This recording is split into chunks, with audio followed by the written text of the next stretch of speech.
Welcome to the Screen Rot Podcast, the podcast where we discuss the worst content that's been rotting our screens and indeed our minds. I'm here with Jake Farrell. Aloha.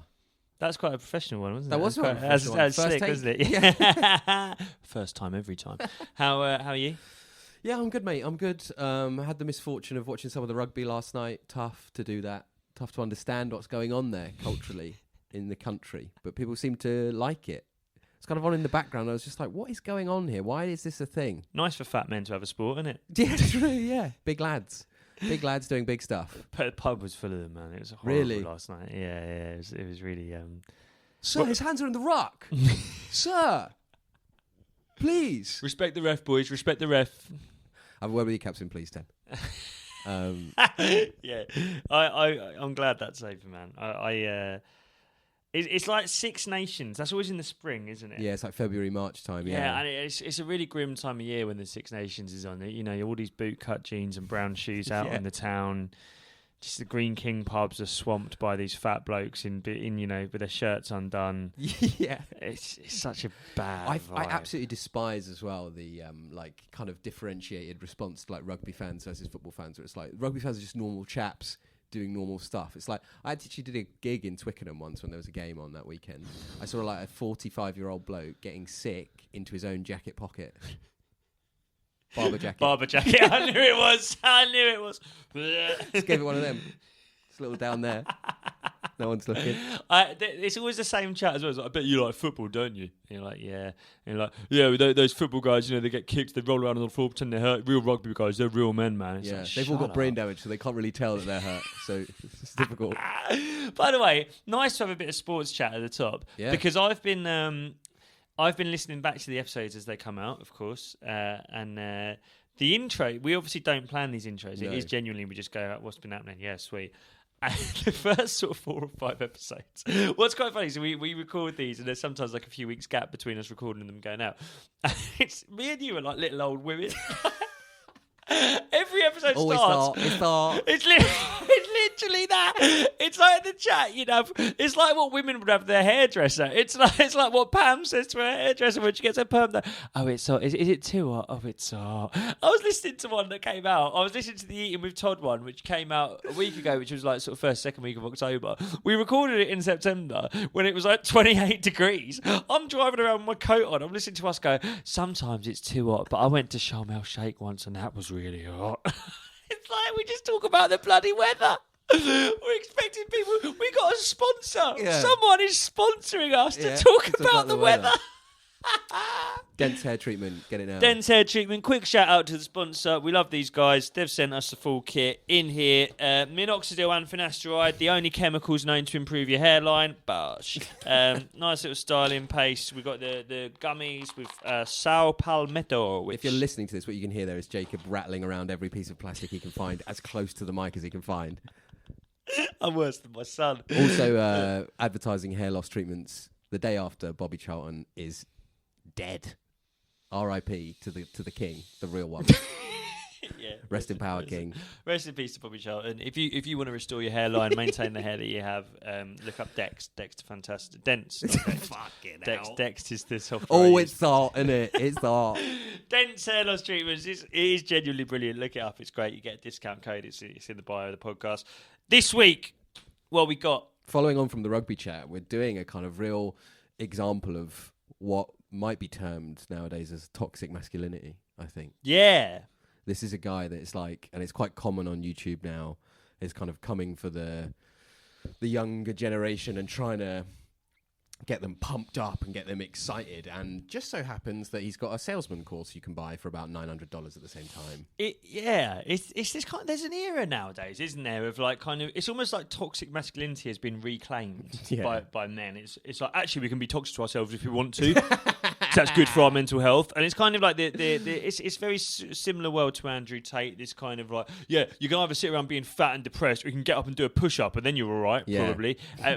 Also make sure you buy the course to do that. It's these alpha males who kind of find a very specific kind of men who are beta males but really want to be alpha males, and tell them to sort their lives out, get fit, and spend money learning how to be like me. Yes. It's a pyramid salesman, isn't it? scheme. And again, it makes this kind of content.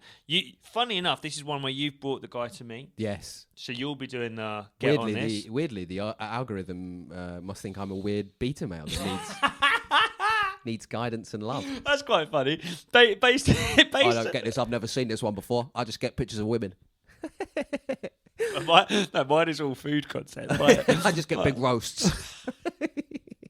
Always thought. This week we're chatting Andy Elliot. Andy Elliot.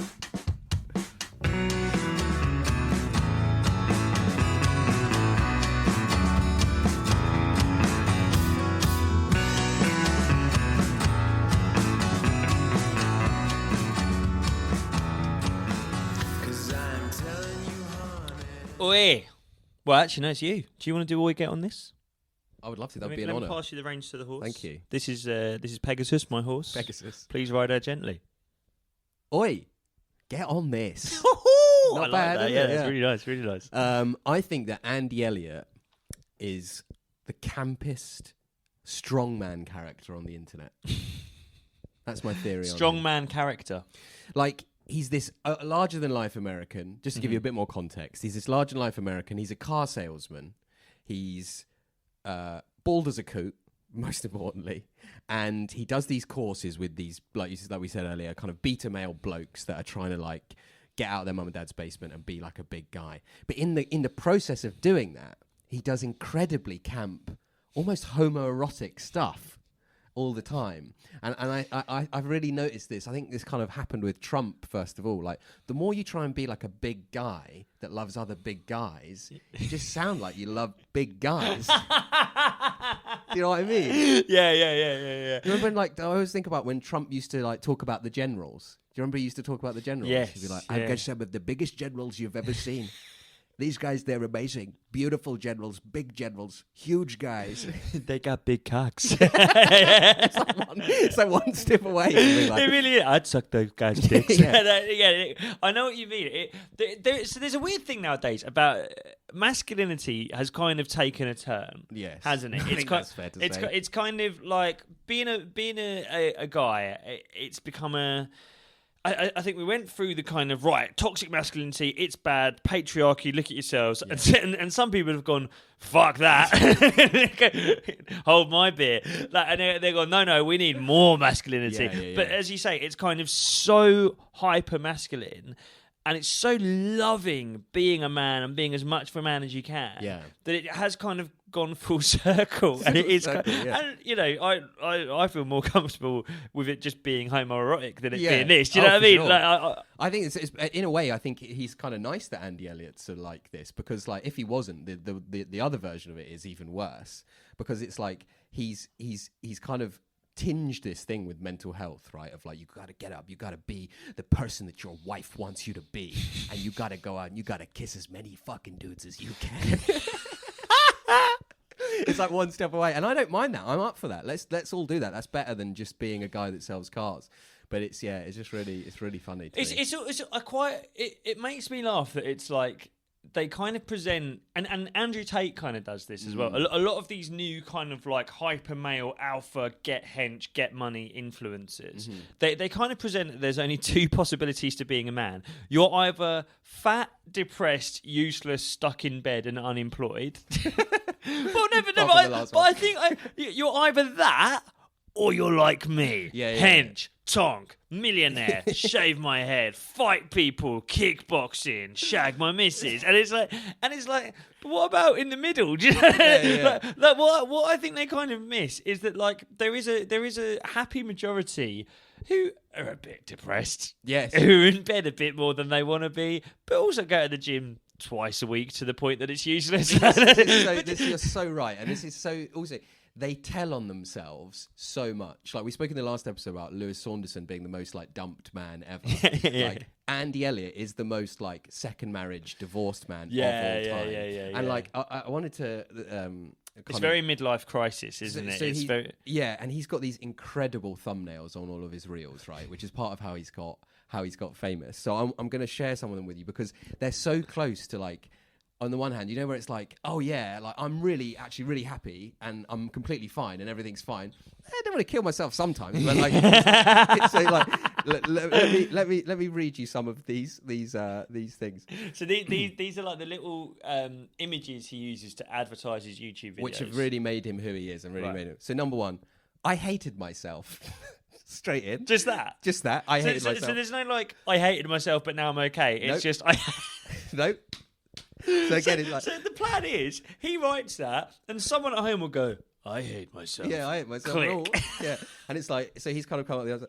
Why your wife won't support you? Oh my god! So it's just my wife's not supporting me. Click. This one's amazing. I used to be a liar. That was good. Next one. I lie. I used to be fat. I am fat. These are really good ones. Mid-40s and jacked, which is a fun one. And this one I really like. I'm rich, ripped, and my wife loves me. Winky face emoji. Oh my! It's so depressing. And he's American, is it? He's not Canadian. He's American, he's right? American, Yeah. It's so like. It's so like American suburbia. Yes. Do you know what I mean? Yeah. This is the thing with America, yeah, and Yanks in general. And it's if you've been to America. I've been to New York once, yeah, so I don't really know if that counts. But you haven't. I don't mean to sound patronising, but you haven't really been to. Because you've been to a city which is very similar to London. Yeah. Do you know what I mean? I've had an incredibly strange experience of America. You did that SponCon. I've done loads. Yeah, I've never been to like New York or LA, like the places that most people go. Right. I've been to. Now people will hear this and go, "Well, you've not been to America." I've been to the Bahamas, and you might hear that and go, "Well, that's not America." Because it's not. Well, it's not. But no, it's not. But so what I was doing, and this is mental. I was 7 or 8 years ago, the Facebook page Unilad, checking the time, being like, fucking hell, how long is it going to go? No, cut this bit. No, just make sure it's still going. I don't want to miss the Unilad. Unilad RIP? Still going? No, it's, yeah, kind of. So, but Unilad and Lad Bible, people probably know what they are. They're like kind of like pages on Facebook and Instagram. Basically, like 7, 8 years ago, they hadn't quite realised back then that they should use influencers to make videos, because influencers, you know, not just are they good at presenting videos, they've also got millions of followers, so they'll watch the videos.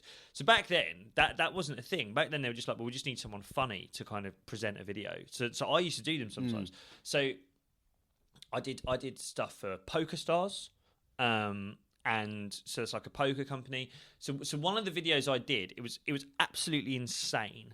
They flew me to the Bahamas to this resort called Atlantis, which is one of the biggest resorts in the world. Right. It's like a hotel resort thing, thousands of rooms, 4 different cinemas, 3 different aquariums, all the pools, like the swimming pools. You'll swim in one pool, and in the pool next to you is a shark tank. No thanks. So you can literally look at like hammerhead sharks swim. It's one of those things where I'm like, I mean, I was like 25 when I did it, but like I look back now and I'm like, I'd appreciate how mental that is so much more now. Yeah. And it was mainly Americans staying there. So this is why I'm saying it, yeah. So it was all Americans, but not just Americans, middle class, real suburban Americans. Right, yeah. That's where they go. Yeah. I've seen the people that Andy Elliot is targeting. I've seen these guys, man. And I've also did a KFC thing where I went to Kentucky, and again, you know, there was parts of Kentucky which was like real kind of like redneck, kind of like, you know, oh god, these people are in trouble. But then there was also a lot of like suburbs. What you realise is Americans, in comparison to the average Brit, they're so isolated. Right. Do you know what I mean? Well, spatially, like they live in big houses. Everything. Right. Like they live in big houses. Like the main difference, because we sort of grew up in suburbs, didn't we? Like sort of Stevenage kind of area. It's kind of suburbs. But like all the houses are detached, but not just detached. There are fields between them. Okay. Right.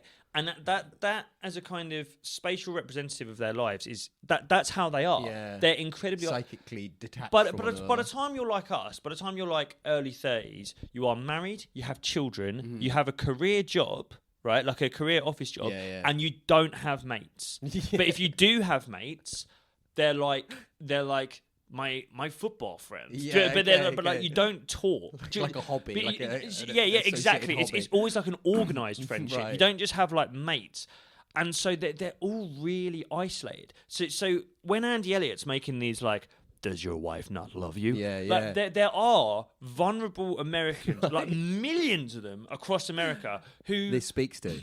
Yeah, but because if they have any kind of, and also like America, like marriage out there, like it's not like here where like if you've got relationship problems, you kind of address them. You just get married and stay miserable. Do you know what I mean? I'm having a quick kind of like, do I want to go into this? I think I do. Okay. Cuckolding Okay. is a massive thing in America because of this. Because they're isolated. Because like if they have marriage problems, they don't just like here, right? If you got like a problem with your missus, you'd speak to your mates about it. You go to like couples counselling, blah blah blah. You sort it out. There, you hire someone. You hire someone to come and shag your wife, and you get into Andy Elliot. And that's a fact, by the way. that's a well evidenced There's fact. Americans watching this being like, what is he I've got talking loads of friends. I live in a semi-detached house. I actually think you're right. I think you're bang on, and I would argue with anyone that disagrees with you on that. Thank you. They are. There is a different psychic energy to America, which he captures really powerfully. This wouldn't exist here. No, I don't think there's quite an English equivalent of this. No. Do you know what I mean? They're like not quite. It's too earnest. Not quite aimed at the same demographic. Like we watched the clip, and this is, by the way, and this is one that Jake kind of brought to me, but I had seen this already. This clip, first of all, where are they? Yeah. The closest thing I've ever seen to this happening in Britain, just that's what I want people to think. What's the British equivalent of this? Have I ever seen it? The closest thing I've ever seen to this in Britain is, you know, that scene in The Office where they get David Brent to do a motivational speech, and it's like some corporate thing, like some corporate weekend away, and he's doing a speech for like other like office workers, and he sort of like spins his cat backwards, and he's like, you can do anything. Yeah, like that's what this is. Yeah. And in the UK, that only ever happens in sitcoms, and you'd get laughed at. Yes. In this, even I've never done this, but even if as part of work you've had to do some kind of corporate conference where someone does a motivational speech, they kind of have to be like, I know this is a bit cringe. Yeah. Whereas here, it's like, no, it's like so serious. Yeah, let's watch this first one. This first one is kind of. I mean, Andy Elliott's got almost 1 million followers. This is not like a niche thing. He's earning millions of dollars, apparently, from kind of these young men. And this is him doing a kind of intervention at one of his conferences. Garrett, take your shirt off. Come on, Garrett. Come on, Garrett. Take your shirt off, Garrett. Okay, now hold on. Now, Garrett's a killer. Am I right? Garrett, how old are you? 29. Garrett, does this bother you? Yes, sir. Okay, doesn't bother you enough. Because if it did, you wouldn't have it. Am I right? Yes, sir. I mean it. Now, come on, put your shirt down. We don't need this. You don't need this. You got kids? He's walking around. Yes, sir. Just set the scene for the audience. He's walking around on a stage. So this Andy Elliot guy, that's the one you can hear speaking. He's walking around on a stage at one of his events. Yeah. One of his conferences, yeah. And do you call it a cuck conference? No, I call it a conference. We might have to look back on the tape for that. This is a conference of people who are being cuckolded. But this is like, so he's in a kind of, I don't know. It looks like he's in like a garage or something. Or like a warehouse somewhere, yeah. He set up a little stage with his motto, not which most is people. so cute, by the way. That's what I mean about the beautiful campness of it. Him and his big guys have got together and made the most beautiful little stage for him to do his little talk on. He's got a black T-shirt tucked into black skinny jeans that are rolled up, and he's got little moccasins on his feet. Lovely little moccasins, blue like slip-ons. And he's pacing around on this stage, making some poor bloke take his shirt off. The bloke's just looks like a normal man. He's a normal man, by the way. I wouldn't even say he's got a dad bod. He looks fine. He's fine. And Andy, not that it would be acceptable if he was overweight for Andy to be like, take your shirt off, Garrett. No. I mean, I will say it for anyone watching this. The guy stood next to Garrett is fucking glad that he didn't have to take his shirt off. But this guy's taking his shirt off, and now Andy's shaming him for being... For unspecific reasons. Well, not clear really how this relates to the process of being a better salesman. And Garrett, by the way, this is what I mean. This is a kind of like a, you remember the film Whiplash, where it's like that kind of, what's the word, like sadomasochistic relationship between the kind of master and the apprentice. Garrett is reveling in, he's being cuckolded. He's being cuckolded. You're fat, Garrett. He was right. You're embarrassing, Garrett. I'm going to sleep with your wife for you, Garrett. Yeah. Thank you, sir. And then, let's just watch how this carries on, because Garrett begins enjoying it weirdly. 2 sons. Okay. This is the last time I want you to take your shirt off in front of a group of people. Yeah, me too. And not be in the shape you want your children to be in. How many what times Andy did for me is he kept me Okay, so now he's 1 month later. Garrett is cut to 1 month later. and Garrett is talking in front of a big truck with Andy, and he's saying what Andy did for him. Now the idea being that since that last video cut off, it's the same video, but since that last shot, he's got his shirt off now, and the idea being he's done like a month's training with Andy. I think so. Yeah. He looks exactly the same. He looks exactly the same.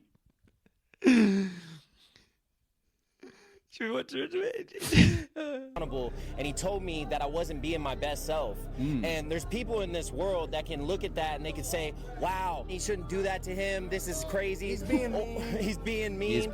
Or you could use that as a resource and you could tap into that limitless potential that you have inside of you and you could become a fucking animal. Our business has 20x last month. I've definitely leaned down. I've lost about 8 pounds so far. Proud of you, brother. Seriously. Love you, brother. Yeah, we love you more. And then guess what? Wait till you see him 6 months from now. Come on. He's juicing up his guys. I mean, all of that is obviously not true as well. His business has not 20x in the last month. So come on, he's claiming pick a reasonable number. His business has multiplied by 20 in a month. Jesus Christ! We were earning $10 a month ago. We are now earning almost $180. It's this kind of thing of like what's for sale here? Like, say I believe this, right? Say I go, wow, okay, well, if he's fixed Garrett, he can fix me. Am I believing that this bald guy who kind of looks like The Rock is both going to be my personal trainer and save my business? Yeah. Like, do people really believe that? And I think his basic thesis is if you're fit, people will buy more cars from you, which... I guess. I mean, I don't like, yes, maybe. When I buy a car, I want someone with abs. You know what I mean? That's his theory. I'm not buying a Corsa off of someone who's maybe a few stone overweight. Do you think that we would be ripe candidates for being indoctrinated by Andy Elliot? Me and you, we're doing a gig overnight somewhere in Manchester. Yeah. There's a hotel. There's a big conference room down in the hotel. We're wandering past to get some chicken goujons. We go the wrong way for breakfast and end up What's going on here? Would you like to come in, brother? Well, no. You want to be the best man you can be for your family, brother? This is the thing. It would look like an episode of Beavis and Butthead. Me and you sort of sniggering at that, going, "Oh, this is cool. Imagine you doing that, Butthead. I can do a press up." until we start getting into it, and I'm like, oh, that's actually kind of interesting. It would be like that Jeremy from Peep Show thing, wouldn't it? It's this is a laugh, isn't it? Well, I'm just giving him my credit card details for a laugh, probably. I don't know, man. I don't. The problem, I just don't want what he's selling. No, but I think you're completely right there. It only really appeals to American audience. These kind of psychically isolated people for whom it's like their kind of capitalistic success is the only version of validation for themselves, right? So if you're not earning 20x or whatever that you were last month for your stupid car business selling Hyundais or whatever, you're a failure and your wife hates you and you're fat and you hate yourself. There was one clip. Or there was one line that he said that, and I can't. I'm not sure whether he just said it wrong or he did mean to say this. He was like, "I don't want you to take your shirt off in front of a room full of people again." So I don't imagine he makes a habit of that. Like, he's doing that because you've asked him to. Like, stop that there. Cut that there. He doesn't just walk into conference centres every week and just strip off. Like, he goes, "I don't want you to take your shirt off in front of a group of people again until you are in the shape that your children." No, you want your children to be in.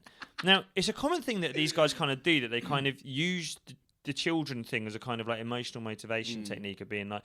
But I thought what he was going to say was, until you're in the kind of shape that you'd want your children to see you in. Yeah, is that what you mean? Until you're kind of hench enough that you go, yeah, I want my kids to be proud of me. I want to be muscly enough that my... But he said that you'd want your children to be in. So are you saying it like... You want hench kids? You want tiny little hench kids? like, what does that mean? Like, I don't want you to take your shirt off again until you're as hench as your kids are. Like, why would your kids be hench? That's what I always think about Joe Wicks, the body coach, as well. What's he up to, going around these schools, man, trying to get these kids six packs? I don't want that. We don't need that. That's how we... Gotta cut that. That's how we could further the Andy Elliot model. We could bring your two beautiful children with us as we go around recruiting other cuckolded nerds to the cause, and we say, "Look, she's got a six-pack. She's 3. It's What have you got, you fat pig?" Thanks, Jake. I just think about who it appeals to, and I think in America, you can kind of see that there's this like isolated kind of trope of men who are I guess around the age of 30, or maybe have their own businesses or have jobs that depend on sales, and you got to fix up, man. You got to get hench and stuff like that. But then there is obviously an English audience because I guess he's very much in the Andrew Tate model. Yeah, it's very similar in a lot of ways. It's kind of salesy, increase your business, make money, get hench. Stop whinging. Kind of. That sounds like what my wife says to me a lot. Maybe you should say that. But Tate does have British followers. He does connect with the British audience.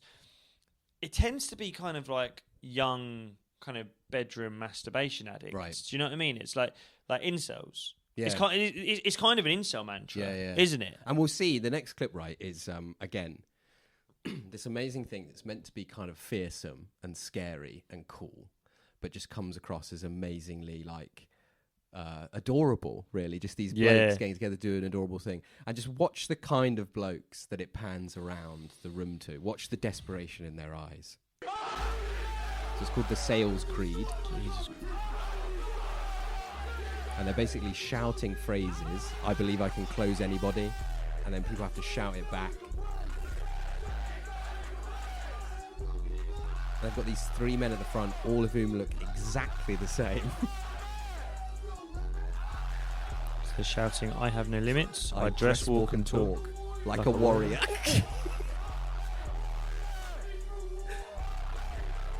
When they say they're ready for war, by the way, they're talking about selling Hyundai cars. That's what they're talking about. They're I think what they're trying to recreate, and I think, by the way, this film has so much to answer for, is The Wolf of Wall Street. You're right. I knew it was gonna kind of come up at some point or another. They are trying to recreate that. And that's one thing that I will say. In the same way that there are these office nerds in America screaming "I'm a warrior" in relation to increasing their sales figures. Yeah, this is one thing that has indoctrinated English lads. I know so many recruitment consultants and people who work in tech sales who think they're Jordan Belfort.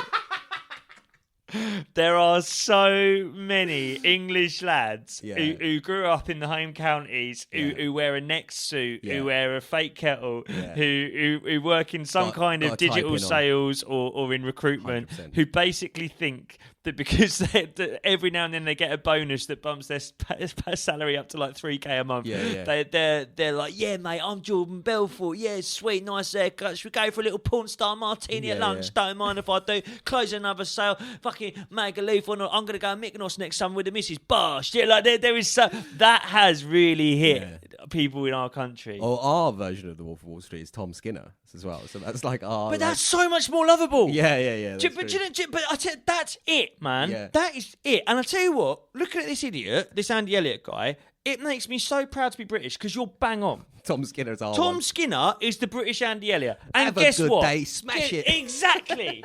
Exactly. The English equivalent of this idiot is a guy who drives a white transit van, who's got a beer belly, who eats at Dino's Cafe every morning, who's having a lovely bit of tea. Bosh. Love it. Yeah. It's not this toxic shit. Yeah. Our version of toxic masculinity is an alcoholic from Essex who sells mattresses. Can we watch the next one as well? Because I think I know what this next one is. Yeah. This one I think is him. This is. I'm going to tell you this, my entire company, my entire team, if you don't have a six-pack, you don't work for us. Hot. No, I know. It's called, everybody say standard. Everybody say, and they repeat it back to him. How about we raise them? Oh. How about you guys quit getting civilized and you guys quit settling? There's some people in this room that said, I would sue my company if they... I would, because it's illegal. You can't have a six-pack. We know you would. That conversation was for the 1%ers. That wasn't for you. He's so catty. He's like my auntie. Yeah, he is. That conversation was the 1%ers. That was not for you. That conversation wasn't for you, babe. He is very Trump. You're right. He is very Trump. It's like it's just so lonely. It seems. Do you know what I mean? It's so lonely. And that's what his thumbnails are telling us. Every second thumbnail is, I hate myself. I was fat. My wife doesn't support me. Yeah. But it is. But it's also just like, none of it's real. No. Like it's that kind of thing of being like, you always have to question someone who claims that they're so good at what they do that they're wasting their time telling you how to do it.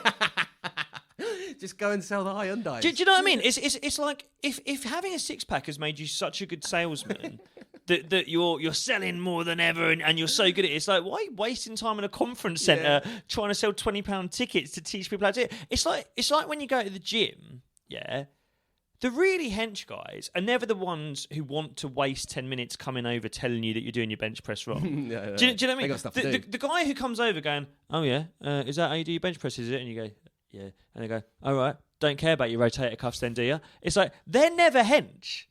They're always slightly fat, and it's because they're slightly fat because they waste 2 hours in the gym not actually doing anything. Wandering around, just putting their nose in pottering around going, business. oh yeah, is that how you do deadlift, is it? Fair like enough. Me and you at the start of the podcast. Always thought. But it is like that. You get that in the gym all the time. People are like, oh yeah, that's how you do your squat, is it? Well, I guess you don't like your knees then, do you? Like, what? Oh yeah, no, because you like your knees, you do it like this. It's like, well, I've seen Bruce Lee in Way of the Dragon. Yeah. But it's like, you're obviously not that good at it if you're wasting time telling me how to do it. Andy Elliot is clearly not that good a salesman. If you were actually making millions as a salesman, you wouldn't be wasting your time in a tight white T-shirt trying to tell fat guys how to get a six-pack. You'd be selling cars. And I think that this is probably the next step in his... It's always the way with these kind of con men. I'm assuming he's a con man somewhere along the line. It's like he's probably... doing pictures of him next to a private jet or whatever. It's just like he's hiring the jet for the hour and he's just getting a load of pictures of him in it. Yeah. It's going to come out soon that he's actually like £10 million in debt or whatever, and he's like... Well, it's Jordan Belfort. Pure Jordan Belfort. I love what I found really funny about The Wolf of Wall Street as well, where it's like, after the fact, they said to like Scorsese and DiCaprio, like, do you feel like you kind of glamorized this guy who like stole loads of people's money and like you kind of made his life look really fun? And they were like, no, we didn't try and make it look loads of fun. You go back through, all he does is have sex with women and take drugs. That's all he does for the whole thing. And they had the cheek afterwards to be like, no, it's not. We're not trying to make it look good. There was one bit at the end where he was almost sad. No, we didn't glorify it. Leonardo DiCaprio would never glorify the taking of drugs and sleeping with women that are age inappropriate. Never. Andy Elliot, man, I don't know if there's much more to say on him. I feel like we've exposed him for what he is. I think the interesting thing to think about is what the kind of British equivalent is, and I do think, as we said, the kind of Wolf of Wall Street thing definitely has its kind of British like. There are lads here who love that shit. Yeah, but it's slightly different to this. It's more that kind of, yeah, mate, I've got a new kettle. Yeah, sweet. What, you want to jump in the Audi? Yeah, no bother, mate. It's all on finance. Yeah, right. But then also it's just like, it does make me kind of proud to be British, this. Yeah. Because if you tried this, like the British, you just get laughed at. Yeah. And you have to be a slightly more self-deprecating, slightly more lovable figure to be able to do this in Britain, which is Tom Skinner. Yeah. Do you know what I mean? Tom Skinner kind of is the British equivalent of this. Yeah. And it's I don't know, I'm not talking about his physique here, but it is cuddlier. It's cuddlier, yeah, both. And I think this is a warning to us, to the men of Britain. We've got to stand against this stuff. Right? Yeah, we have, man. We actually, that's a really good point. We really have to. Not like, if you want to get hench, if you want to make more money, if you want to fucking focus on making your wife love you, do that. Sign up to our online course. It's available now. Dense. Okay. Yeah. If you want your wife to love you, get your hairline back. Get the gummies. They're tasty. But seriously, like the equivalent of this in the UK is Tom Skinner. Yeah. We should be proud of that fact. Get a beer belly. Yeah. Get a van. Yeah, get a van. Sell a mattress. Sell a mattress. Bosh. But it's just bollocks. That's the thing to remember. This is it's not real. No, like none of it's real. And you have to constantly say to yourself, if this actually worked, you wouldn't be doing this. There is not one in any of the videos I watched. There is not one bit of actionable insight in any of these videos. There's no like do this or do this. It's all just get a six-pack and everything will be right after that. That's the case with so many of these guys. Like Andrew Tate goes on constantly about make money, bitch, right? And it's like, How? Like, Don't ask about that. Don't ask about that. Do press-ups. No. But how do we make the money? What? You still fucking not shaved your head yet? Okay, I've shaved my head. But how do I make the money? Do some fucking more press-ups. Okay, yeah, up and down. Can we talk about how we make the money? People trafficking. Yeah, I'm getting the feeling that the money making might be illegal stuff. Is that true? Yes. Yeah. Stay strong. Stay firm. Don't let Andy Elliot into your life. Yeah. Let Tom Skinner instead. Stay British. Bye.